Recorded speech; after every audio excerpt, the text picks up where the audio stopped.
중기부를 중기부 포함하여 여러분들께 우선 감사 말씀을 드립니다. 오늘 전문가 초청 세미나 주제는 디지털 플랫폼 정부와 스타트업 육성 전략입니다. 세미나 강연을 해주실 분은 플랫폼 팩토리 이사회 의장이시자 카이스트 정보미디어 경영대학원 겸직 교수인 오종훈 교수님이십니다.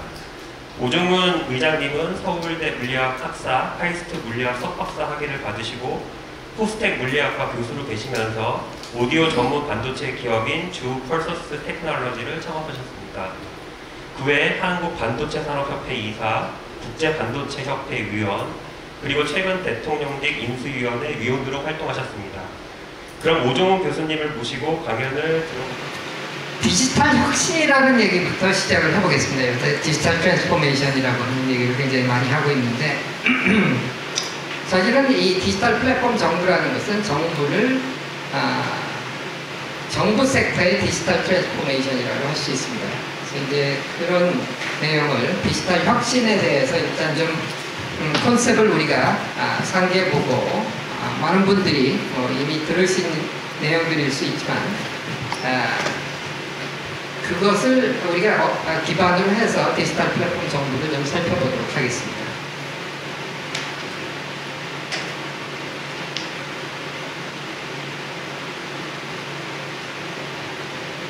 디지털 혁신이라는 것은 우리가 비즈니스의 모든 영역의 디지털 기술을 이용해서 운영 방식을 근본적으로 바꾼다. 그리고 고객에게 더 향상된 가치를 제공한다. 이런 얘기입니다. 근데 뭐 이런 얘기는 굉장히 추상적이라서 이게 도대체 무슨 변화냐 하는 거에 대해서 많은 기업들이 지금 디지털 전환 하는데 과연 그게 뭐지? 여태까지 우리가 전산화를 잘 해왔고 뭐 굉장히 많은 그 IT 투자를 해왔는데 뭐가 달라졌느냐 하는 그 컨셉을 잘 모르는 경우가 많이 있습니다. 그래서 이게 과연 그러면 내가 어떤 회사의 사장님이다 했을 때 그 관점에서 디지털 전환은 뭔가 하는 것을 조금 살펴보겠습니다. 일단 우리가 기업이라는 것은 디지털 전환하기 위해서 운영을 하는 게 아니죠. 기업이라는 것은 일단은 돈을 벌어야 되겠죠. 돈도 벌고 물론 거기에 뭐 사회적인 공헌도 하고 기업 본연의 목표를 달성해야 돼요. 그래서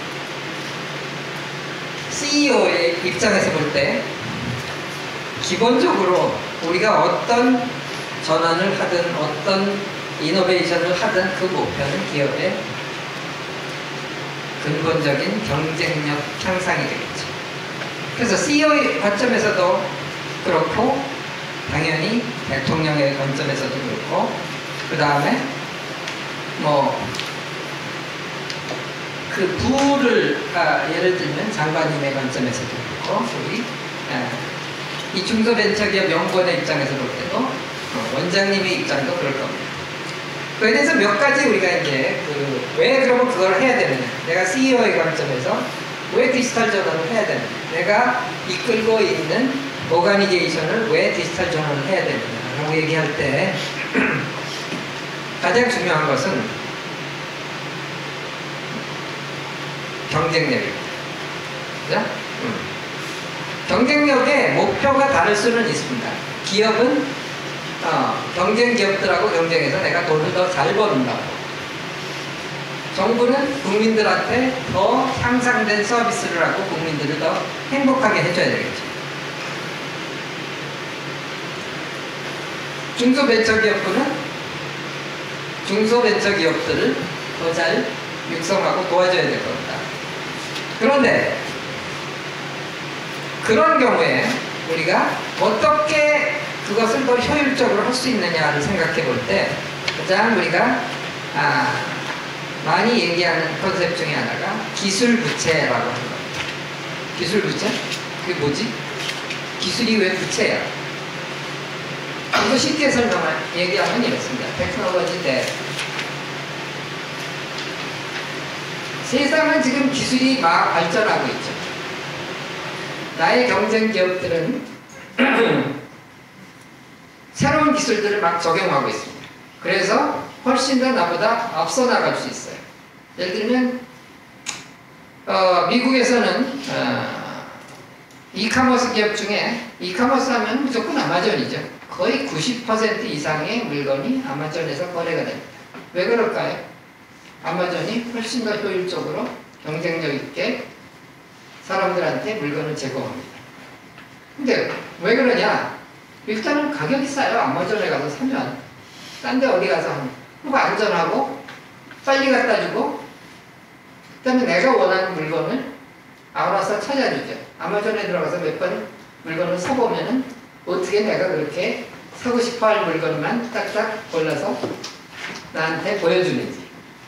이게 물론 뭐 온갖 디지털 기술이 다 들어있습니다. 인공지능도 들어있고. 그러니까 우리의 경쟁 기업들은 또 우리의 경쟁 국가들은 여태까지 만들어진 디지털 기술을 이용해서 우리보다 앞서가고 있을 수 있겠죠. 근데 우리가 그거에 투자를 안 하고 그런 이노베이션을 안 했을 때는 우리의 경쟁력은 점점 약화되고 있죠. 그래서 그 경쟁력이 약화됐기 때문에 빚이 많이 생기면 어떻게 돼요? 회사에. 점점 많아지면은 망하죠, 회사가. 더 이상 그 빚을 갚는 못해서. 테크놀로지도 그렇습니다. 내가 마땅히 세상의 변화에 맞춰서 혹은 경쟁기업, 경쟁국가, 경쟁연구소에 맞춰서 투자를 해야 될 테크놀로지에 투자를 안 했다면 그것은 우리한테 심각한 부채가 된다. 그 외에도 여러 가지가 있습니다. 예를 들면 일하는 직원들 혹은 임직원, 그 다음에 엠플로이 혹은 공무원, 혹은 연구원들의 내가 이렇게 기술적으로 앞서 있고 일하는 방식이 달라진 곳에서 일하고 있다라는 모티베이션을 줄 수도 있겠죠. 그런 여러 가지 이런 것들이 다 하는 이유가 됩니다. 그 다음에 이제 우리가 생각해야 되는 것이 뭐냐? 투자를 했을 때 과연 그 아웃풋이 나오느냐? ROI라고 그러죠. Return on Investment. 이런 것들이 이제 과연 투자에 의해서 얻어질 수 있느냐? 이런 것도 고려를 하게 됩니다. 그러나 이런 것들을 다 우리가 종합해보면 결국은 우리가 원하는 것은 기업의 경쟁력, 비즈니스의 경쟁력을 높이는 것이다 라고 하는 것이고요.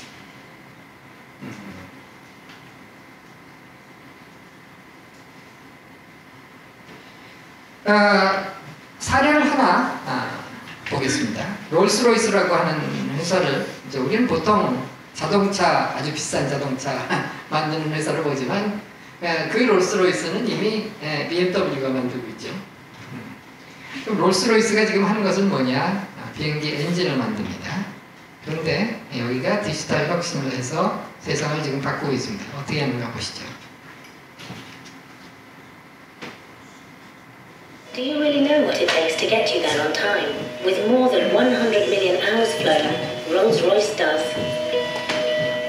Air travel connects us to our families and colleagues around the world. Our airline customers understand this. They share a vital need to get passengers to their destination on time, every time. An airline's reputation, their very existence, depends on getting it right. So while times have changed and passenger expectations have grown, so too has our network. We take pride in delivering the best jet engines in the world. And we know that flight delays and disruptions cost the airline industry billions of dollars every year, which is why we're maximizing the time that aircraft are available to fly to their destination. Nearly 2 decades ago, we revolutionized aero engine services with Total Care, a service concept that aligned our interests with those of our airlines, and which already harnesses the digital capabilities of our intelligent engine health management systems. Now, through the Care Store, our customers can choose from an even wider range of services, making it easier to find the service that best fits their needs. We pair cloud technology and advanced analytics, supported by our global network, creating intelligent engines that deliver better on-time performance and better efficiency.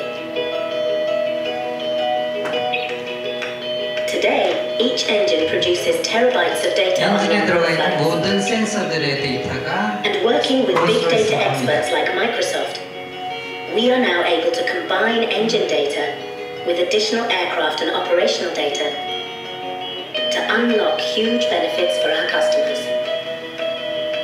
Connected by a single interface, our care teams combine their knowledge and experience with rich quantities of data to have complete situational awareness.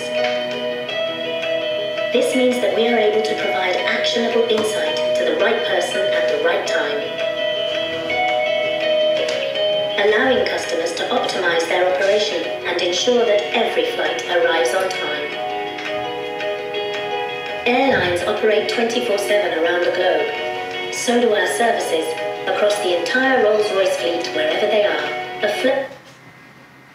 네, 그래서 뭐 여기까지만 보죠. 그러니까 뒤에 조금 더 있는데 결국 이것은 뭐냐면은 디지털 트랜스포메이션이라는 것이 단지 우리가 하고 있던 비즈니스에 필요한 디지털적인, 그러니까 여태까지 우리가 전산화라고 했죠. 프로세스는 그대로 있어요. 그런데 거기다가 약간 디지털을 가미해서 그것을 편리하게 해주는 것가 아니라 사실은 그 비즈니스 자체가 완전히 달라지는 그런 예를 보여주는 거죠. 그래서 디지털 트랜스포메이션이라는 것을 우리가 얘기할 때 이 트랜스포메이션이 중요하지 디지털이 중요하지 않다라는 얘기를 합니다. 그래서 디지털 트랜스포메이션이라는 것은 비즈니스 트랜스포메이션이다. 그러니까 비즈니스를 디지털 툴을 위해서 아예 바꾸는 것이 트랜스포메이션이고 사실은 이것은 디지털 플랫폼 정부에서도 마찬가지 얘기입니다. 엔진을 파는 것이 아니라 트랜스포테이션이라는 서비스를 파는 거고 그래서 롤스로이스의 케이스는 우리가 프로덕트에서 서비스로 비즈니스 모델 자체가 바뀌는 예를 보여주고 있습니다. 그러니까 그래서 그거를 통합을 해야 되고요. 그 다음에 두 번째는 실시간으로 분석을 할 수 있어야 됩니다. 그러니까 데이터가 있지만 한 뭐 1년 지나고 2년 지나고 이게 취합이 되면 안 됩니다. 뭐 중소기업들은 특히 뭐 비슷한데 제가 지난번에 이노비즈 협회에 가가지고서 매출이 얼마가 나왔는지 언제 아세요? 되게 그 다음 달 5일 이후에 알게 됩니다.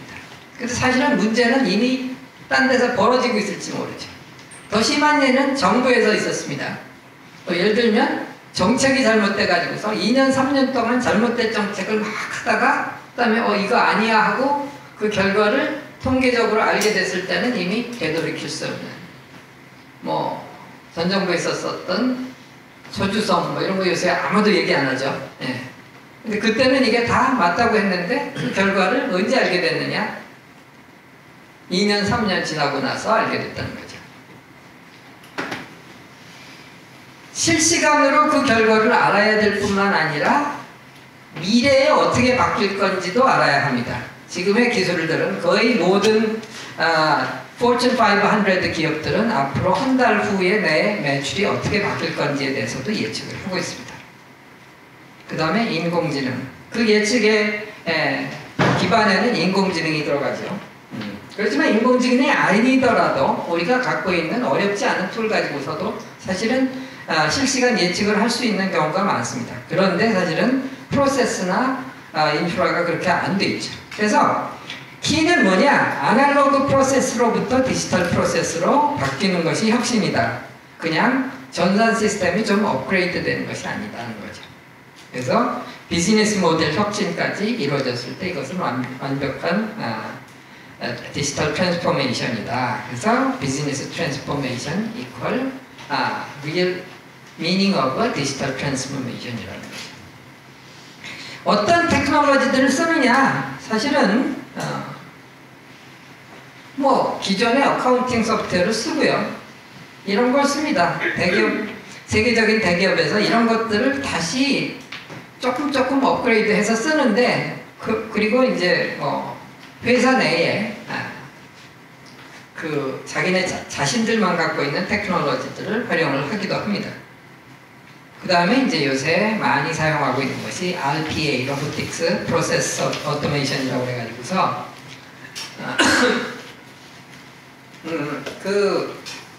뭐 예를 들면 어떤 폼을 아까 제가 여기 이제 강연료 지급받는데 이제 사인을 하죠. 근데 그것들을 이제 우리가 다 그 폼에 맞춰서 기입을 해야 되죠. 근데 사실 사람이 이렇게 그냥 손으로 쓴 것들이 그게 다 일일이 그런 과정을 거쳐서 들어가는데 시간이 굉장히 많이 걸립니다. 입력 프로세스가 복잡하죠. 그런 것들을 다 자동화할 수 있습니다. 그 다음에 웬만하면은 뭐 우리가 어떤 기존의 전산 시스템에다가 폼을 입력하는 데 있어서도 그거를 컴퓨터가 알아서 자동화해 줄 수 있도록 하는 것들을 요새 많이 사용하기 시작했죠. 그 다음에 커스터머 서비스 테크놀로지들은 뭐 챗봇이나 뭐 이런 것들도 사용을 하죠. 그럼 여기에 이제 아까 얘기한 AI, 머신러닝, 뭐 프리딕티브 애널리틱스, 로보틱스, IoT, 블록체인 뭐 이런 거 얘기를 하는데 이런 것들은 왜 주요 기술에 없냐? 이런 것은 이제 이미 기반 기술입니다. 이런 소프트웨어들에 이미 이런 것들이 다 들어가기 시작하고 있어요. 그러니까 예를 들면 뭐 기업 소프트웨어로 가장 대표적인 게 ERP 뭐 시스템인데 ERP 시스템, SAP, 오라클 뭐 이런 데들은 다 이미 그 안에 그런 거를 넣어서 판매하기 시작하고 있죠. Salesforce.com 같은 커스터머 릴레이션 매니지먼트 소프트웨어도 마찬가지입니다. 그 안에 이미 다 그런 것이 다 들어가고 있죠. 그러니까 이제는 기존의 기업용 소프트웨어 자체가 디지털 전환에 맞춰서 바뀌고 있다라고 생각을 합니다. 그럼 왜 이제 와서 난리냐? 뭐 최근 몇 년 전에 막 난리 나기 시작했죠. 첫 번째는 기업 환경이 변화하고 있습니다. 이커머스가 뭐 이제는 거의 스탠다드가 되고 있고 코비드-19이 엄청난 역할을 했죠. 빅데이터가 이제 기업들에 많이 쌓이고 있습니다. 그 다음에 이런 것들을 활용할 수 있는 신기술들이 쌓이고 있어요. 그런 거를 다 빅데이터를 분석해서 취급을 할 수 있는 기술들이 옛날에 비해서 엄청나게 쌓이고 있습니다. 그래서 이런 것들이 가능하고요. 조직 문화도 이제 변화하고 있고 이제는 뭐 원격 근무하는 거 이런 거가 별로 이상하지 않죠. 그 다음에 플랫폼 경제. 이제는 거의 모든 경제가 플랫폼화되어 가고 있습니다. 그리고 이제 거의 모든 여태까지의 비즈니스들이 이제 서비스화하고 있죠. 그러니까 여태까지는 뭐 롤스로이스 같이 앞서가는 기업들이 그랬지만 이제는 보면은 우리가 굉장히 고전적인 기업이라고 생각하던 뭐 월마트 이런 데들도 이제 다 바뀌어가고 있습니다. 그래서 비즈니스 트랜스포메이션이 실제로 일어나고 있다. 그래서 이런 것을 디지털 너버스 시스템이라고 보통 부릅니다. 그래서 빌 게이츠가 이런 책을 벌써 꽤 오래전에 썼죠. 거의 20년 가까이 됐는데 비즈니스 앱 생각의 속도. 그러니까 거기서 말한 거는 사람은 이 너버스 시스템이라는 게 있어요. 예를 들어서 어디 여기 손가락을 조금만 베어도 우리는 금세 아픕니다. 그죠? 뭐 저는 커피를 너무 많이 먹으면 이제 배탈이 잘 나는데 그것도 바로 저기 오죠. 우리는 그거를 1년 걸려서 2년 걸려서 3년 걸려서 알지 않습니다. 그죠? 온몸에 어디가 조금만 이상해도 우리는 금세 브레인에서 그거를 캐치합니다. 근데 여태까지 정부는 어땠어요? 어디서 무슨 일이 생기고 있는지 대통령이 그거를 아는데 어떤 일은 5년이 걸리고 어떤 일은 10년이 걸립니다. 그러니까 이게 너버스 시스템이 없다는 얘기예요. 근데 각각의 부서들은 다 나름대로 전산 시스템도 갖고 있고 뭣도 갖고 있고 다 갖고 있죠. 여태까지 대기업들이 그랬습니다. 근데 이제는 포춘 500 기업들의 거의 대부분은 디지털 전환에 들어가서 그것들이 바뀌고 있고 디지털 너버스 시스템을 갖고 있게 되죠. 그러니까 말하자면 우리가 이게 뭐 영화에 나오는 장면 같죠. 이게 이런 거 이렇게 막 톰 크루즈가 움직이고 그러는 영화가 있잖아요. 지금 사실은 뭐 그렇게 투명 디스플레이는 아니더라도 거의 대부분의 기업의 CEO들은 이런 대시보드라는 걸 갖고 있습니다. 내 기업이 어떻게 움직이고 있는지 그것을 볼 수 있는. 그래서 디지털은 CEO의 무기다 하는 얘기를 합니다. 뭐 제가 아는 어떤 재미교보 출신의 사장이 한국 기업의 사장을 맡고 나니까 이렇게 되게 모든 사람이 CEO를 만나고 싶어 한대요. 뭐 대통령도 마찬가지고 장관도 마찬가지고 다 그러겠죠. 그래서 자기가 하고 싶은 얘기는 하고 싶은데 CEO는 CEO가 듣고 싶은 얘기가 있어요. 진실에 대해서. 내 회사가 어떻게 돌아가고 있는지. 근데 그거는 들을 수 없더라. 특히 한국에서는 그렇더라. 이 얘기를 했더니 우리 장관님도 그거 너무 공감된다. 그러니까 CEO를 해보셨으니까 이런 것들을 생각해 봅시다. 현장 직원은 다 알고 있어요. 회사에서 사장님만 모르는 일들이 꽤 많이 있죠. 우리 원에서도 원장님만 모르고 다른 사람들은 다 아는 일 꽤 많을 거예요. 네. 원장님이 안 알기를 바라는 얘기 꽤 많이 있죠, 여러분. 관공서에서는 그렇습니다. 특히 뭐 이제 어떻게 돌아가는지 모르는 교수 출신 장관님 뭐 이런 분이 있는 부서에서는 이제 늘공들만 아는 얘기들 되게 많다고 합니다. 그죠? 이런 것들이죠. CEO가 어떻게 그걸 알 수 있느냐. 지금은 그게 가능한 시대가 됐다는 거죠. CEO뿐만이 아니라 모든 조직의 구성원들이 회사의 진실을 알 수 있는 시스템이 있는데 그게 뭐냐. 여기 바로 옆에 있는 그림처럼 대시보드만 있어도 그러니까 기업의 모든 중요한 KPI라고 그러죠. 키 퍼포먼스 인덱스를 리얼타임으로 CEO가 혹은 CXO가 볼 수 있게 만들어 놓는 것을 디지털 대시보드라고. 뭐 가지고 만들어요? 뭐 요새 표준 소프트웨어가 있죠. 타블로라는 게 있습니다. 그냥 간단한 이런 그 현황판인데 너무 쓸모가 있으니까 salesforce.com이 아주 비싸게 주고 샀죠. 마이크로소프트도 비슷한 소프트웨어를 또 만들었습니다. 근데 정부에는 이게 없어요.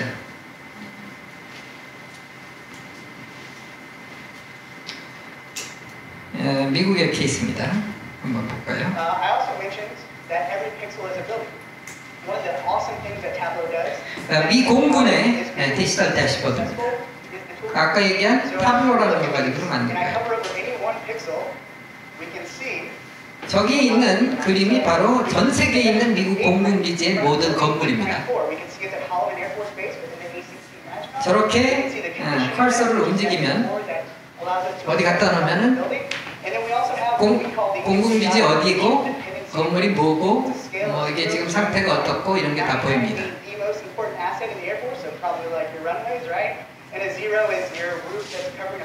맨 왼쪽에 있는 것은 가장 중요한 것들입니다. 예를 들면 비행기 경납고 이런 거 무너지면 곤란하겠죠. 그래서 미션 디펜던시 인덱스라고 합니다.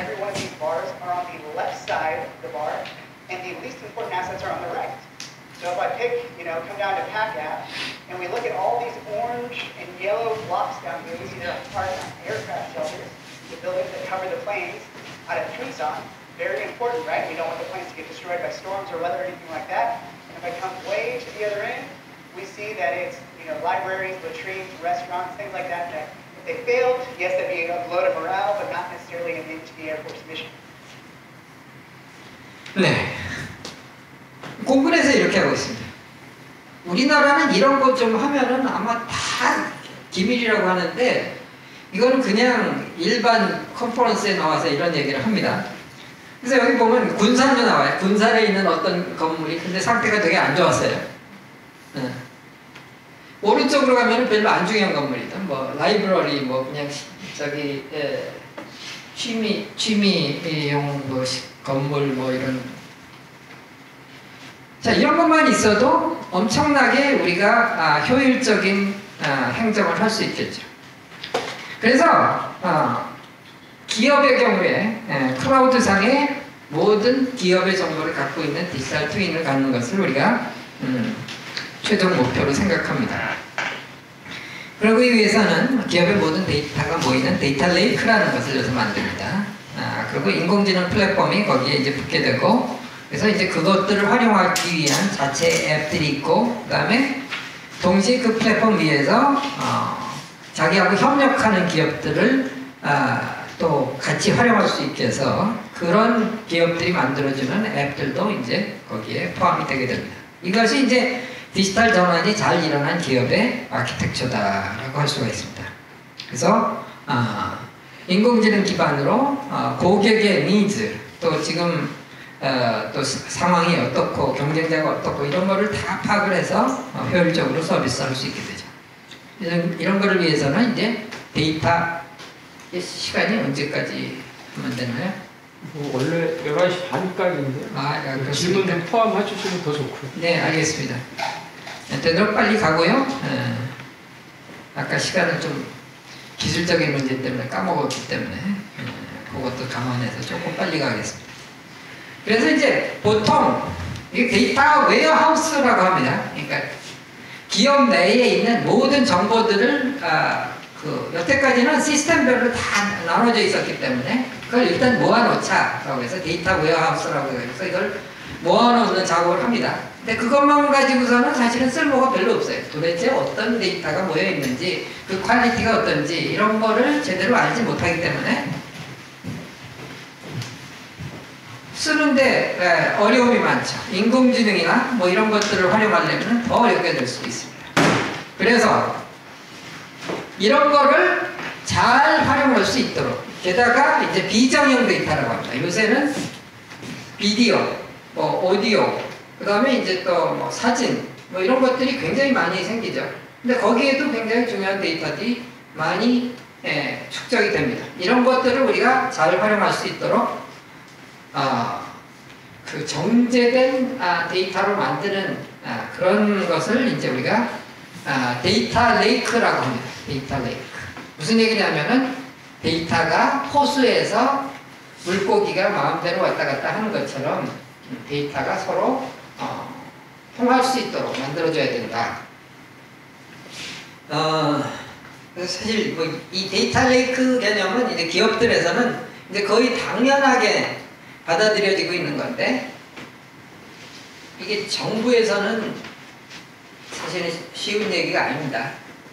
이거 디지털 플랫폼 정부의 컨셉에 집어넣는데도 이제 힘들었고, 그러나 뭐 그 얘기는 나중에 조금 더 자세히 드리겠습니다. 이게 들어가게 되면은 아까 조금 전에 보신 비즈니스 인텔리전스, 조금 전에 보면 그 대시보드 하나만 봐도 전 세계에 있는 미군 공군기지 전체가 어떻게 관리되고 있느냐가 다 보이잖아요. 빨간 점은 이게 상태가 안 좋은데, 뭐 파란 점은 뭐 상태가 좋은 거, 색깔을 대충 보면은 되게 한국에 있는 공군기지들이 상태가 안 좋더라고요. 그죠? 그게 바로 보입니다. 디시전 메이킹에 엄청난 도움이 되죠. 스트리밍 아날리틱스, 그 다음에 데이터 사이언스, 뭐 예를 들면 그거를 이제 조금 더 합리적으로 분석을 해가지고서 볼 수 있게 됩니다. 그리고 머신러닝, 그러니까 인공지능이 학습을 해가지고서 이러한 일이 일어날 것 같습니다라고 분석을 해서 예측을 해줄 수도 있고 우리들의 결정을 도와줄 수도 있게 됩니다. 그래서 결국은 이런 식으로 우리나라도 이 전산화는 굉장히 오래전부터 시작을 했기 때문에 데이터가 많이 쌓이고 있고 퀄리티도 다른 나라들에 비해서 비교적 좋은 편입니다. 그렇기 때문에 이것을 잘 활용하면 굉장한 자산이 될 수 있는데, 사실은 그런 면에 있어서 우리가 뭐 앞서 있다, 뭐 잘하고 있다라고 맨날 이제 정부의 그 보고서들에는 나오는데, 사실은 이제는 남들이 빨리 앞으로 가고 있어가지고서 사실은 그렇게 좋은 상태는 아닙니다. 그러나 어쨌든 이런 것이 굉장히 시급한 시기가 됐다고 말씀드릴 수 있고요. 이게 이제 멀티모달 하이퍼스케일 AI라고 하는 겁니다. 이게 여러분들이 잘 아시는 알파고를 만든 딥마인드에서 만든 궁극의 게임 머신입니다. 왜 그러냐? 조금 이따 다시 설명을 드리고 나서 다시 이게 뭔지 비디오를 보시겠습니다. 딥마인드의 가토라는 건데, 트랜스포머라고 하는 아주 구글에서 만든, 그러니까 최근에 이제 초거대 인공지능이라는 얘기를 하는데 그것들은 되게 트랜스포머 베이스로 되어 있습니다. 근데 주로 하는 일이 초거대 인공지능은 랭귀지 모델이라고 해서 사람하고 그 대화를 나눌 수 있는 혹은 번역을 한다든가 뭐 이런 텍스트로 된 데이터 혹은 언어를 취급하는 인공지능이었는데 이것은 거기에다가 컴퓨터 비전 능력이 애드됐습니다. 그래서 요새 비주얼 랭귀지 모델이라고 하는데 예를 들면 이런 겁니다. 말로 저기 우주 공간에서 말 타고 가는 기사를 그려줘. 그러면 그려줍니다. 이것은 이제 그 GPT-3라는 그 초거대 인공지능을 만든 오픈 AI라는 회사에서 이제 만든 달레라는 것이 그렇고요. 그 다음에 이제 또 뭐 이렇게 사진을 뜩 찍어주면은 그걸 보고 이제 인공지능이 이렇게 얘기합니다. 이것은 뭐 강아지가 풀밭에서 뛰놀고 있는 그림이야. 이것을 이제 비주얼 랭귀지 모델이라고 하는데 얘는 하나가 더 들어왔습니다. 로보틱스. 그러니까 자기가 스스로 배워가지고서 여태까지 로보틱스 그 컨트롤러를 만드는 데 있어서 세계 최고의 회사는 얼마 전에 이제 현대가 그 M&A를 한 보스턴 다이나믹스. 보스턴 뒤에 무슨 말이 많아가지고 보스턴 다이나믹스라는 회사가 이제 세계 최고 수준이죠. 그런데 이 가토라는 애는 그 로보틱스 컨트롤러도 그만큼은 안 돼도 거의 그거하고 비슷한 수준으로 컨트롤을 해줍니다. 이 세 가지가 합쳐지면 뭐가 됩니까? 빠진 게 오감 중에서 뭐 냄새나 뭐 이런 건 없어요. 그죠?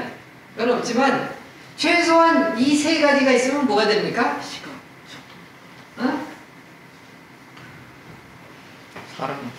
사람이죠. 청각도 됩니다. 왜냐면 랭귀지 모델이라는 게 그냥 사람의 언어를 알아듣는 거예요.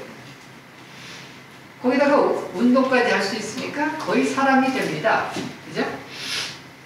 그러니까 이게 있으면 뭘 할 수 있느냐? 사람이 하는 게임은 대부분 다 할 수 있고 사람이 할 수 있는 운동도 다 할 수 있고 다 할 수 있습니다.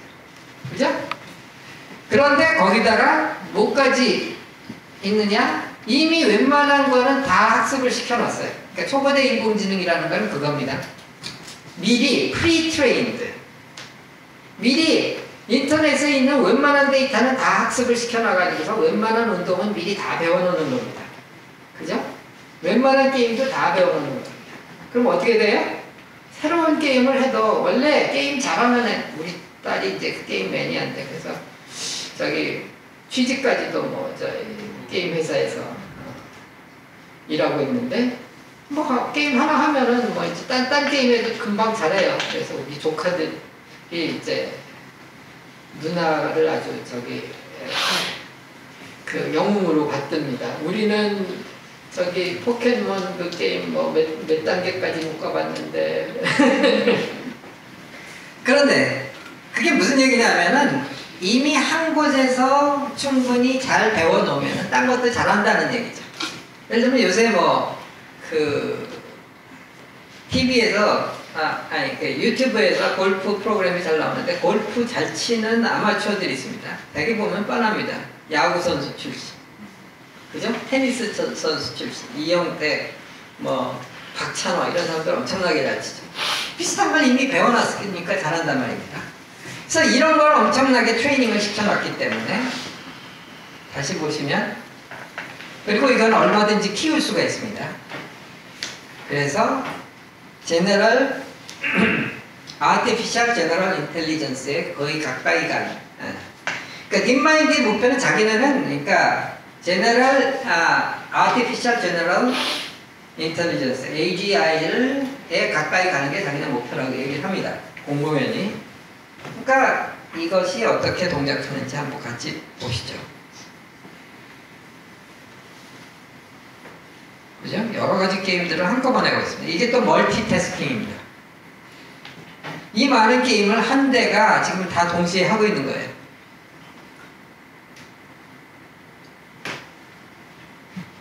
그래서 이거는 사실 제가 국방연구소에 가가지고서 하느라고 특별히 이제 저기 이 비디오를 보여드렸는데 무슨 얘기냐면은 이걸 활용하면 이거를 전투기에다가 얹어놓으면 사람보다도 더 전투 잘하는 전투기가 되는 거고 탱크에다가 붙이면은 천하무적 탱크가 되는 겁니다.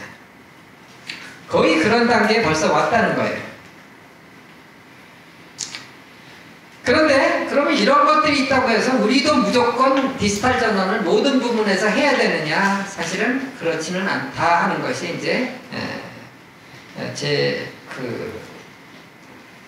레커멘데이션이고요. 일단은 경쟁력의 요소를 얘기하자면 이게 이제 뭐 경영학 전략 배우시면은 늘 나오는 거지만 강력한 제품을 가졌거나 가격 경쟁력을 가졌거나 고객 관계를 잘하거나 이렇게 세 가지가 이제 기업 경쟁력의 기업 전략의 세 가지 요소로 갑니다. 거기다가 이제 요새는 파괴적 혁신, 이노베이션을 가미해서 이제 이런 것들로 이제 경쟁 우위를 확보해야 된다라고 얘기를 하는데 사실 어떤 기업이든지 이 셋 중에 하나가 자기네들의 서바이벌 스트래티지로 정해져 있습니다. 예를 들면 뭐 삼성은 열심히 이제 뭐 D램을 조그맣게 만들어 가지고서 이제 우수한 제품으로 승부를 하죠. 인텔도 그렇습니다. 가격 경쟁력으로 승부하는 거 뭐 월마트 어디보다 거기가 항상 싸니까 사람들이 거기 가서 사게 되죠. 고객 관계가 좋은 기업 뭐 예를 들면 캐터필러 같은 기업은 고객들이 평생 걱정 안 하고 이제 그 중장비를 쓸 수 있도록 그 모든 걸 도와줍니다. 아까 본 롤스로이스에도 바로 그런 얘기입니다. 그러니까 우리가 그런 경쟁 전략을 갖고 있는 기업들이라면 어떻게 디지털 전환을 해야 되느냐? 디지털 전환의 전략도 마찬가지로 일치해야 된다 하는 얘기들을 우리가 하고 있습니다. 롤스로이스 사례를 보면 그래서 이렇게 강력한 제품을 만들기 위해서 이제 이런 걸 하고 있고 넷플릭스는 이제 고객 개인화 서비스를 잘 만들어서 넷플릭스 여러분들 보시면은 이제 하나 보고 나면은 어떻게 그렇게 똑같은 것만 딱딱 찾아서 다 보여주잖아요, 그죠? 월마트 사례의 가격 경쟁력을 어떻게 높이느냐 하는 게 하고 있고 그 다음에 이제 뭐 수행 단계는 이렇게 된다 하는 얘기. DX 프로젝트 스코어 카드라는 게 있습니다. 이제 우리가 할 때 어떤 것에 중점을 둬서 우리 회사의 DX 프로젝트를 해야 되느냐 하는 거를 이제 결정할 때 쓰는 카드인데 우리 회사에 전략적으로 얼마나 중요한 과제이냐 하는 것을 이제 한 가지를 보고요. 그 다음에 과연 우리가 이걸 할 수 있느냐, 잘 할 수 있느냐. 뭐 일단 임플리멘트가 돼야 되겠죠. 디지털 전환에 거의 과반수 이상이 실패한다고 통계가 나와 있습니다. 그 다음에 이제 마지막으로 ROI 얼마나 인베스트먼트를 해서 그 결과를 얻을 수 있을 것이냐 하는 것을 보는데 사실은 우리가 정부의 디지털 선도 과제를 선정을 할 때도 20대 선도 과제를 우리가 선정을 했는데 그때도 이제 이 비슷한 스코어 카드를 만들어서 활용을 했습니다. 성공하려면 이런 요소들이 필요하다고 합니다. 비전, 그러니까 올바른 철학, 목표, 계획을 가져야 된다. 왜냐하면 이제는 기업 자체가 바뀌는 거기 때문에 우리가 가고자 하는 목표가 뭐냐 하는 것을 잘 만들어야 되고 물론 솔루션이 있어야 되겠죠. 뭐 임플리멘트가 안 되면 망하는 거잖아요. 그 다음에 고객과 직원이 체감하는 혁신의 결과가 있어야 되고 변화를 선도하는 사람 문화가 변화해야 된다. 그러니까 사실은 사람이 변화하지 않으면은 그리고 회사의 운영 프로세스가 변화하지 않으면은 안 된다 하는 얘기고요. 그래서 이제 보통 이런 것들이 시작점입니다. 보통 보고 체계 아까 얘기한 대시보드 같은 것이 대표적인 예죠. DX 거버넌스 그걸 보고 또 결정을 하는 그런 것이 필요하고 그 다음에 업무 효율화를 통해서 사람들이 이런 거를 하니까 진짜로 내가 업무가 효율적이 되네 야근 안 하고 빨리 퇴근할 수 있네 이런 경험이 필요하게 됩니다. 그 다음에 이제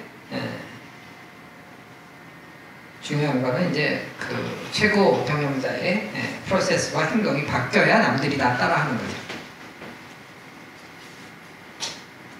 정부로 가보겠습니다.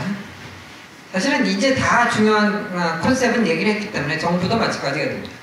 그래서 이것이 이제 디지털 플랫폼 정부 공약에 들어갔던 건데, 여기도 데이터 기반 공정한 정책 결정이라는 것이 강조됐고, 그 다음에 국민 중심 지능형 맞춤 서비스라는 것이 이제 앞에 나왔던 컨셉들이 다 들어있습니다. 그 다음에 동시에 산업 육성 플랫폼으로 하겠다라고 하는 건데, 이제 이것은 뭐냐면은 이런 디지털 전환을 이룩하는 과정에서 우리나라의 ICT 기업들을 키우겠다 하는 아이디어가 들어있습니다.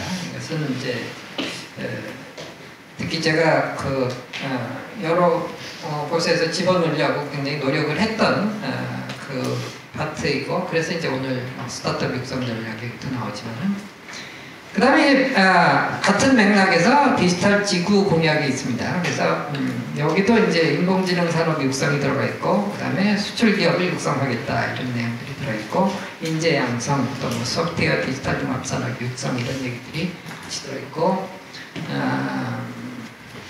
사실 AI에서 아까 얘기한 그 세계 최대의 AI 클라우드라는 말을 집어넣는데, 팬시하기도 했겠지만 사실 제가 저거를 꼭 넣어야 된다고 한 이유는 아까 얘기하는 데이터 레이크와 그거에 기반한 초거대 인공지능이 정부에서도 꼭 필요하다고 생각했기 때문에 그렇습니다. 디지털 지구라는 그러니까 우리 여기 중기부 장관 되신 당시 이영 의원이 디지털 지구라는 말을 공약에 넣어가지고서 약간은 ICT 공약이 좀 그 당시 후보님이 별로 마음에 안 들었는데 디지털 지구에 마음이 들어 꽂혀가지고서 이제 이 공약이 잘 받아들여졌습니다. 그런데 이 디지털 지구라는 말이 사실은 우리가 여태까지 본, 그러니까 디지털 너버스 시스템, 그러니까 지구 전체의 디지털 데이터를 우리가 잘 알고 있겠다는 얘기하고도 잘 맥락이 통하고, 이걸 잘 알고 있게 되면은 우리가 작으면서도 큰 정부, 그러니까 효율적으로 국민이 꼭 필요한 거에 집중해서 서비스를 할 수 있는 정부가 되고 국민의 경험을 변화시킬 수 있습니다. 그래서 DX for CX라는 건 이제 보통 기업에서 얘기할 때는 커스터머 익스피리언스라고 하는데, 정부가 되면은 그러니까 국민의 익스피리언스를 변화시키는 정부가 돼야 되겠죠.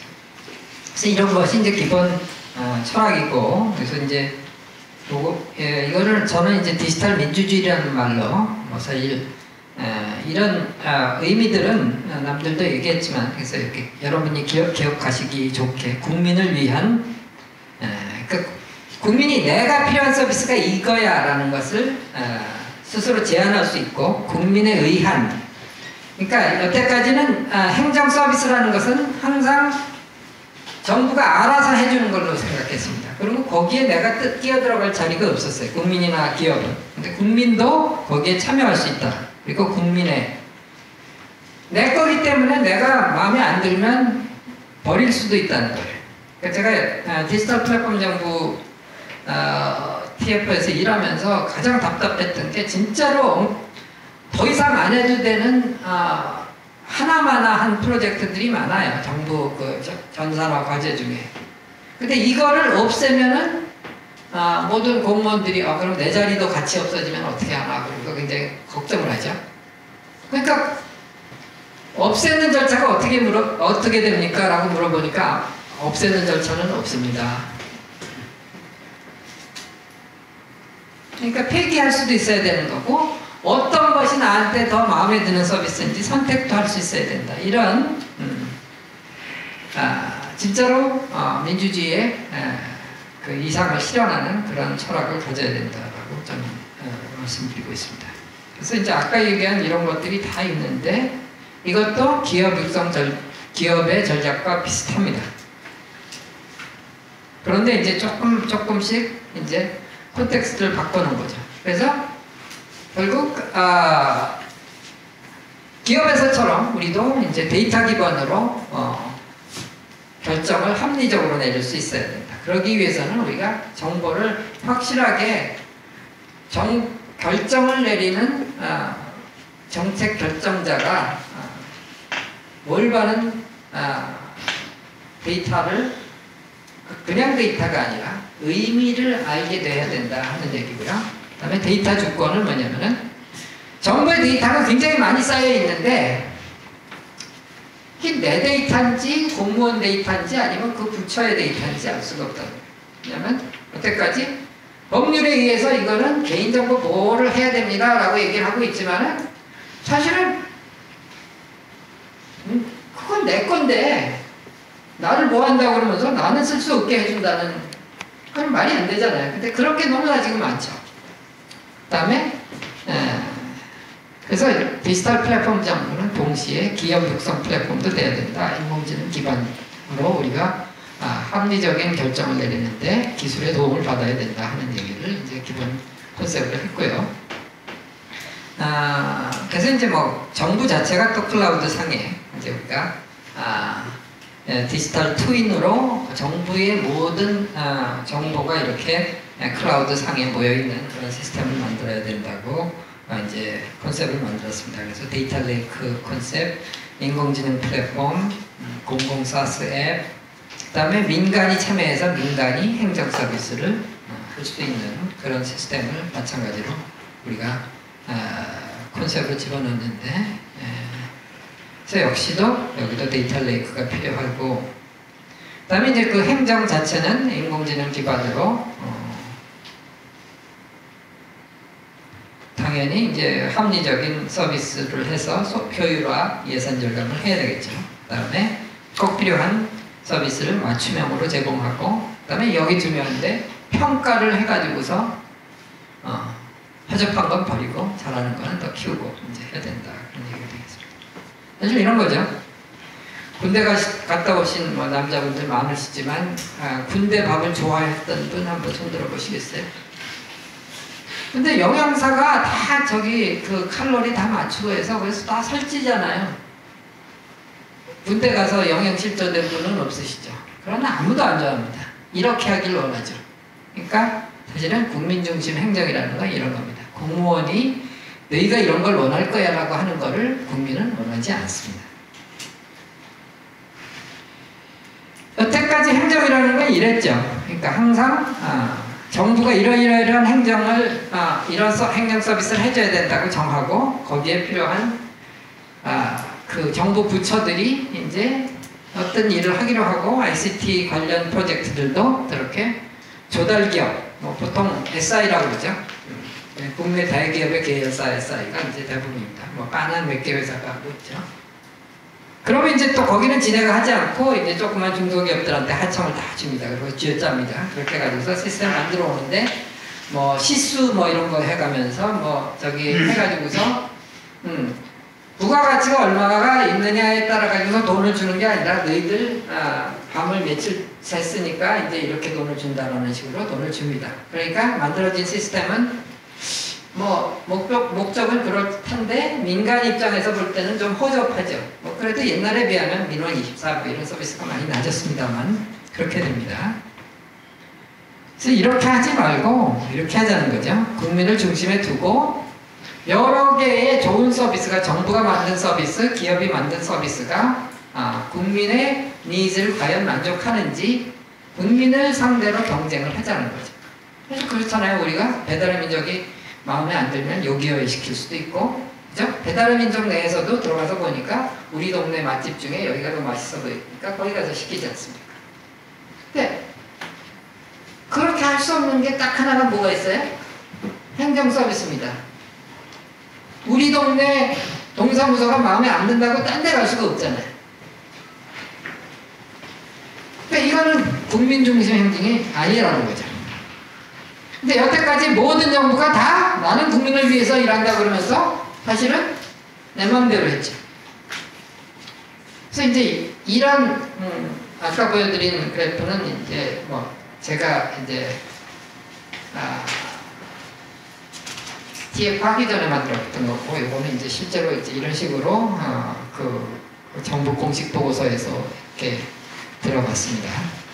그래서 실제로 이제 데이터 레이크를 만들고 서비스 API를 만들어서 민간 기업이 서비스할 수 있게 하고 초고대 AI를 반드시 포함한다 이런 식으로 들어갔는데, 사실은 또 이거에 대해서 임플리멘테이션에 가다 보면은 이제 또 여러분들이 짐작하시겠지만 여기도 이제 부서 간에 다툼도 있고 뭐 이제 하기 싫은 것도 있고 이런 것들을 이제 다 우리가 개선을 해야 됩니다. 그래서 데이터 레이크가 있으면 그거를 이용해서 이제 정부 자체의 앱들이 서비스를 하고 기업이 참여하는 앱들이 생길 겁니다. 그래서 이런 세 가지가 이제 어우러지는 이런 기본 구도를 이제 우리가 생각을 했는데, 그래서 이 전체가 이제 혁신 생태계가 되겠죠. 왜냐하면 기업과 정부가 협력하면서 성장하는 생태계인데, 그래서 이제 이것이 세계 정부의 표준이 되게 하자라고 하는 것이 이제 기본적인 것이고, 민간 플랫폼들도 이제 커머셜 서비스를 하고 있죠. 그것들과도 이제 유기적으로 연결되고, 이제 이것이 글로벌 표준이 돼서 해외하고도 연결이 되게 하면 좋겠다라는 것이 이제 전반적인 그 플랜이 되겠습니다. 이것은 뭐 이제 세계적으로 이제 표준적으로 이렇게 해야 된다라고 알려져 있는 구현 단계가 되겠습니다. 일단 스탠다드 제정이 중요하고 데이터를 융합하는 것이 중요하고 AI 플랫폼이 만들어지고, 공공이 먼저 이제 핵심적인 프로젝트들을 보여주면 민간의 기업들이 이제 또 대국민 서비스의 익샘플이 되는 것들을 만들어서 참여를 하게 되고, 그 성과를 분석해서 합리적으로 없앨 건 없애고 잘 되는 건 더 도와주고 그런 시스템을 해야 된다라고. 아까 얘기한 것처럼 역시 솔루션, 결과, 그 다음에 가장 중요한 게 마지막으로 일하는 프로세스가 바뀌어야 됩니다. 그래서 이제 해외에는 이런 사례들이 있고, 이미 이런 미국 같은 경우에는 이런 프린시플들은 벌써 2010년대 초에 다 만들어져 있었는데 느리죠. 천천히 만들고 있어서 이제 일부 지방 정부들이 잘 하고 있습니다. 국가로는 이제 영국, 호주, 뭐 작은 국가로는 뭐 에스토니아가 이제 아주 잘하고 있는데, 에스토니아는 워낙 국가가 작기 때문에 뭐 거의 기업 하나 그 디지털 전환하는 거 정도이기 때문에 큰 국가로 잘하고 있는 국가는 이제 영국과 호주를 들고 있습니다. 그래서 우리는 지금 이제 계획을 세우는 단계이기 때문에 초기 혁신 단계고, 미국과 유럽은 이제 어느 정도 그 일부 이제 프로토타입들이 이제 보여지고 있는 단계입니다. 그런데 우리는 빨리빨리 정신이 아주 투철한 민족이기 때문에 빨리 따라갈 수 있을 것이다. 그래서 근데 이제 또 정부가 바뀌고 뭐 그래가지고 흐지부지 동력을 잃으면 안 되니까 최소한 대혁신 단계, 우리가 뭐 그 혁신에서 S자 커브라고 하죠 보통. 그러니까 혁신이 점점 가속되는 단계까지는 이 윤석열 정부 내에서 이제 구현을 해보자라고 하는 것이 목표고, 그다음에 이제 성숙 단계에 가게 되면은 이제 해외 수출도 이루어지게 되겠죠. 그래서 이제 이런 뭐 그림으로 실제로 이제 TF의 그 최종화는 이런 식으로 이제 단계별로 구현을 한다라고 이제 되어 있습니다. 그래서 1-2년간은 우리가 이제 그 핵심적인 그리고 모범이 되는 프로젝트들을 보여주고, 그 다음에 이제 3-4년 단계가 가지고서 정부 전체적으로 이제 확장하는 그런 그림으로 되어 있고, 실제 그 단계가 되면 어느 정도 시스템이 만들어지기 때문에 이제 정부의 정책 결정이나 이런 데도 이제 적극적으로 활용을 할 수 있게 되는 그런 단계로 데이터 기반 행정을 이제 뭐 실제로 하게 된다 하는 목표를 잡고 있는데, 물론 쉬운 얘기는 아니다. 굉장히 노력을 해야 되는 거고요. 그다음에 이제 여기 이제 뭐 공통적으로 들어가 있지만 민관 협업 혁신 인프라 구축이다라는 얘기가 이제 들어가 있죠. 그리고 이제 그것이 이제 정착이 되고, 그게 무슨 얘기냐 하는 얘기를 조금 더 보자면, 뭐 그래서 이제 기대되는 분야는 부동산, 뭐 교육, 소상공인, 뭐 이런 정치까지도, 그러니까 워낙 이 그 디지털 플랫폼 정부가 보여주는 상황에 대한 파악이 확실해서 뭐 국회의원들이 자기 동네의 뭐 이익을 위해서 억지로 끌어간다든가 뭐 아니면 또 뭐 정파의 이익을 위해서 뭐 국민들에게 도움이 되지 않는 정책을 막 주장한다든가 이런 것이 아예 없어지는 국가가 되면 좋겠죠. 사실 교육도 보면은 우리가 뭐 지금 정부가 돈을 많이 쓰는 공교육이 있고 그다음에 뭐 EBS도 있고 뭐 많잖아요. 근데 왜 학생들이 다 학원에 가서 배웁니까? 사교육에 가서.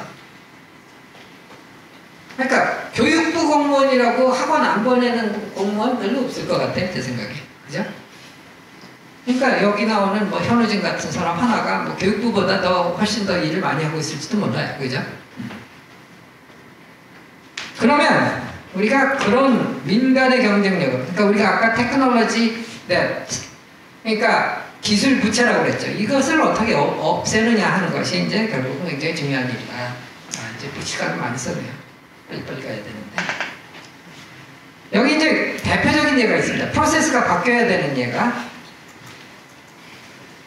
부동산을 한번 거래하려면 이렇게 많은 절차를 거쳐야 된다 이겁니다. 이게 이제 과기부에서 이제 제일 불편한 행정의 사례를 뽑아왔는데, 사실 모든 데이터가 다 정부 안에 있는데 왜 이걸 저렇게 많이 서류를 떼야 되냐? 정부에서 서류를 떼서 정부에 다시 갖다 내요, 그죠? 인감 도장은 왜 그렇게 많이 찍어야 되고? 근데 가만 생각해 보면은 지구가 아니고 다른 별에서도 이렇게 하고 있겠어요? 우리보다 훨씬 뭐 비행 접시가 막 날아다니는 별에서 이렇게 하고 있겠느냐. 근데 여태까지 전산화는 뭐냐? 그러니까 디지털 정보 1.0, 2.0, 3.0, 4.0 뭐 얼마가 되든 그거는 프로세스 자체는 그대로 두고 그거를 좀 더 효율적으로 컴퓨터를 이용해서 빨리 하자는 것이지 프로세스 자체가 변하지는 않았어요. 아직도 인감증명은 그렇게 많이 끼고 전자계약을 할 수 있다고 그래가지고서 주주총회 전자계약하고 계약 방식으로 해가지고서 주주총회 등기도 할 수 있냐 그래서 내가 회사에 알아봤더니 그런 거는요 말만 그렇고요. 그거 하려면은 또 뭐 그 정부 그 시스템에 따라서 뭘 해야 되고 그래서 그런 거 제가 포항에 우리 제가 포스텍 교수를 했었는데 그 교수님들이 뭐 이제 공동주택을 하기로 한 사업이 있는데 그거 주주총회 한번 전자를 해보려고 그랬다가 대구에는 아예 그거 할 수 있는 데가 없답니다. 절차가 너무 복잡해서. 그러니까 우리가 프로세스 자체가 불합리한데 그거는 그대로 두고 아무리 컴퓨터를 가지고 뭘 해도 소용이 없는 겁니다. 인공지능은 할아버지가 와도 못해요. 프로세스가 바뀌어야 되는 건데 이거를 한 번에 인증, 한 번에 정보 입력, 한 번에 결제로 하자라는 것이 이제 이 선도 프로젝트 중에 하나로 가 있습니다. 그래서 이런 얘기다. 그러니까 뭐 테슬라의 이 자율주행 시스템은 이제 거의 혼자 간다고 하는데요. 샌프란시스코도 가능하답니다. 근데 F-35는 어떠냐면은 미국에서 F-35 전투기한테 출격 전에 명령을 줄 때 종이로 이렇게 적어서 준답니다. 그래서 이거를 합리화하자고 그래서 디지털화하자고 그래서 지금 프로젝트를 하고 있답니다. 자, 이 아키텍처를 이용해서 할 때 중요한 게 뭐냐? 그러면 공공과 민간이 같이 일을 하려면 똑같은 클라우드에서 똑같은 소프트웨어를 놓고 일을 해야 됩니다. 중요한 게 뭐냐? 클라우드 사용이 어느 정도 할 수 있어야 돼요. 그런데 문제는 뭐냐면 이게 우리가 기업을 육성을 해야 되는데 기업 육성에 준비가 안 돼 있는 것이 뭐냐면은 민간 기업들은 이미 클라우드에서 거기 있는 소프트웨어를 이용해서 프로덕트를 잘 개발하고 그래서 벌써 세계적인 유니콘들도 여러 개 많이 나왔습니다. 배달의 민족도 나오고 뭐 직방도 나오고 다 나왔는데 그거를 정부 클라우드에 가가지고서는 할 수가 없어요. G클라우드라고 만들었는데 예를 들면 이런 겁니다. 클라우드에서 이런 데이터 기반 무슨 일을 할 수 있는 기본 소프트웨어들이 있는데 그게 우리 PC로 말하자면은 뭐 워드, 그다음에 뭐 엑셀, 뭐 그다음에 또 뭐 PPT 뭐 이런 겁니다. 그게 없어요. 우리나라의 정부 클라우드는. 그럼 그거를 개발을 하려면 어떻게 해야 돼? 그런 것도 만들어가면서 해야 돼요.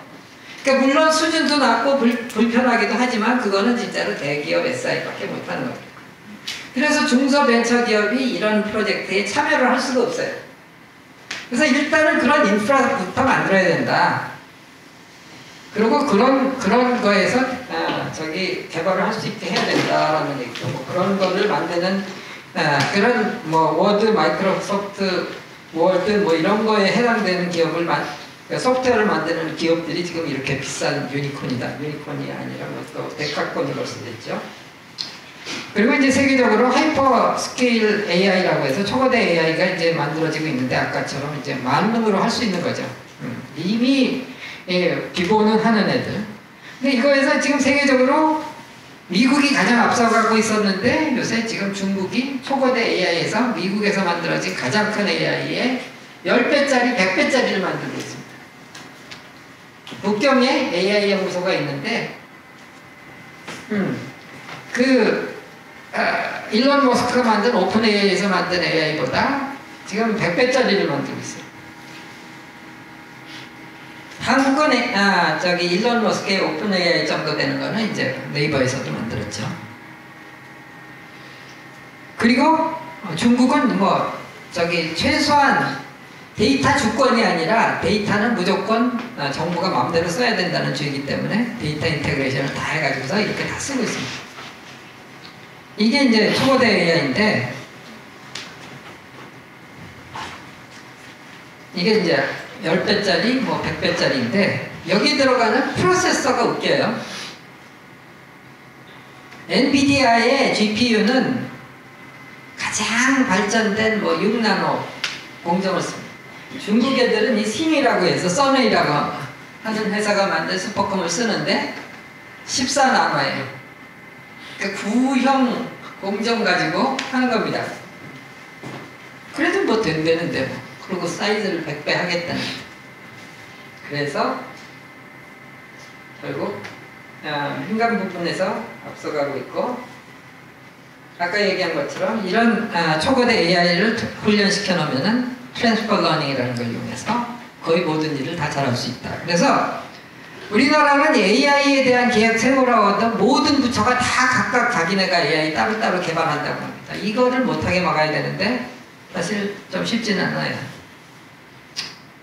마지막으로 이게 이제 중기부의 역할과 관련되는 굉장히 중요한 얘기입니다. 그래서 이게 뭐 장관님과 자문회의에서도 했던 얘기고 아마 VIP한테 PPT를 하신다고 하는데 아마 거기도 들어갈 수 있는 내용입니다.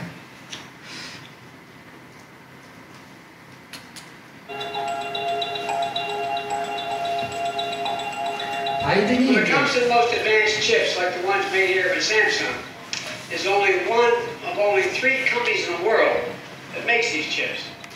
It's incredible, an incredible achievement. Because these little chips, only a few nanometers thick, are the key to propelling us into the next era of humanity's technological development. Artificial intelligence, quantum technology, 5G, so very much more, things we haven't even thought of at this point. 이게 이 연설을 아무도 캡션을 안 붙여줘가지고 제가 직접 붙였습니다.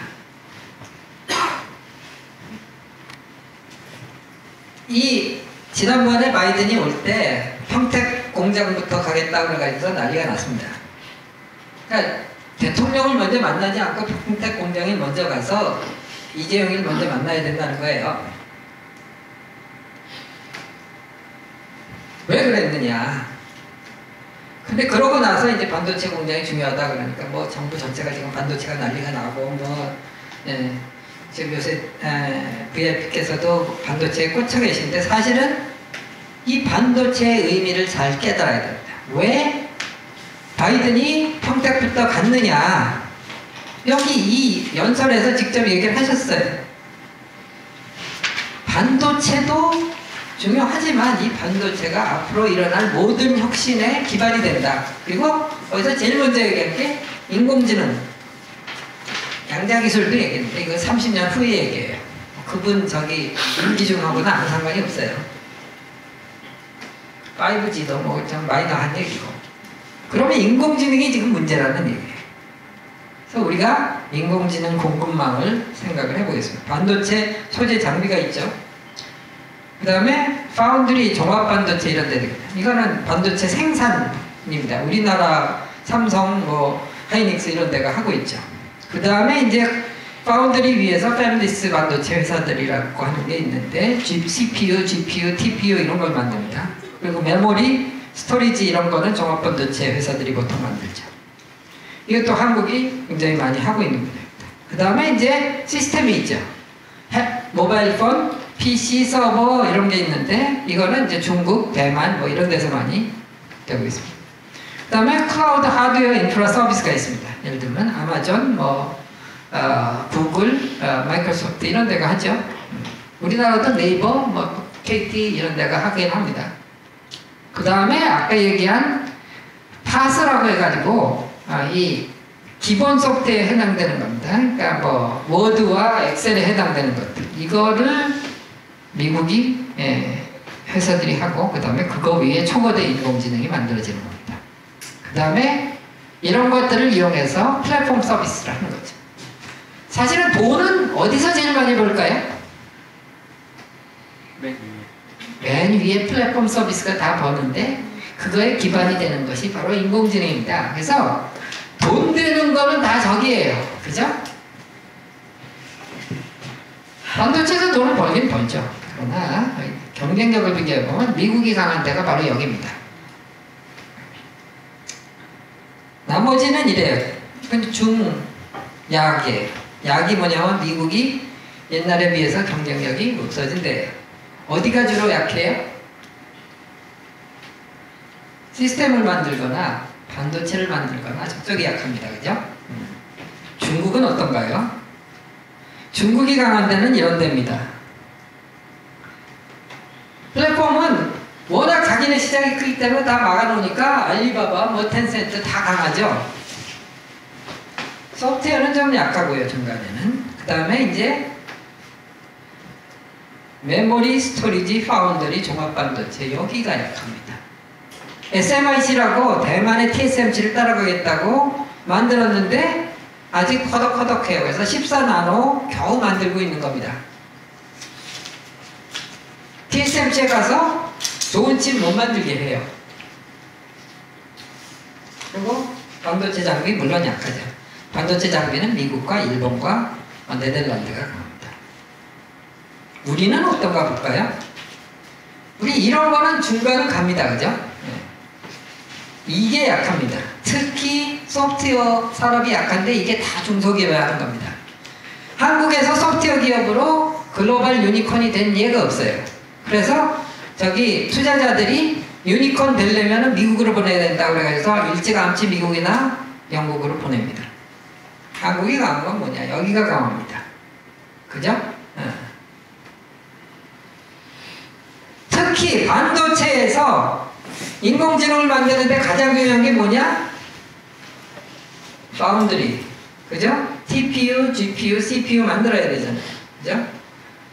그 다음에 메모리. 서버용 메모리, 고속 메모리가 필요하죠. 그 다음에 서버에 뭐가 들어가요? 스토리지가 들어가죠. 솔리드 스테이트 디스크, SSD 만들어야 되는데 이 세 가지가 기본적으로 가장 중요합니다. 근데 그 세 가지를 다 하는 나라가 전 세계에 한국밖에 없어요. 다 세요, 한국. TSMC가 있기 때문에 타이완이 파운드리만 우리보다 더 세요. 근데 미국과 중국은 어떠냐? 미국과 중국은 지금 AI 패권 경쟁인데 양 나라가 공이 그쪽에 약합니다. 그러니까 한국을 얻는 자는 인공지능 경쟁에서 승리하리라 이겁니다.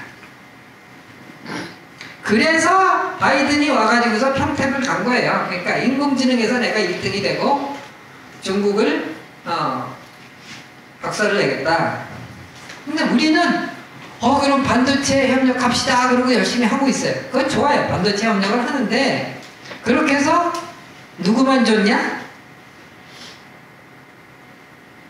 미국은 좋아요. 한국은 뭘 얻었죠?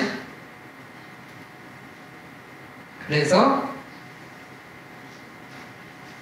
바로 이런 데를 우리가 강화를 해야 되는 겁니다.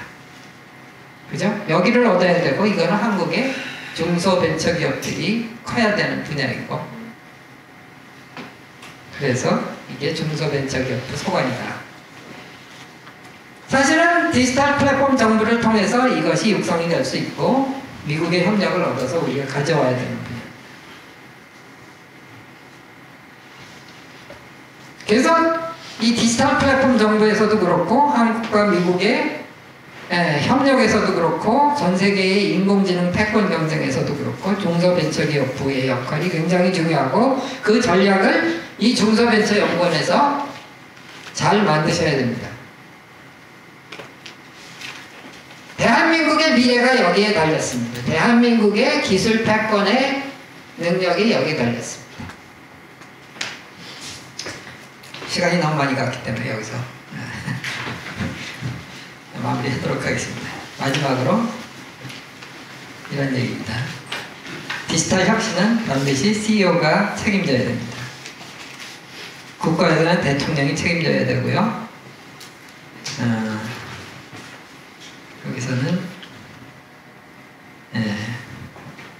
여기서는 소장님이 또 원장님이 책임져셔야 됩니다. 여기까지 하겠습니다.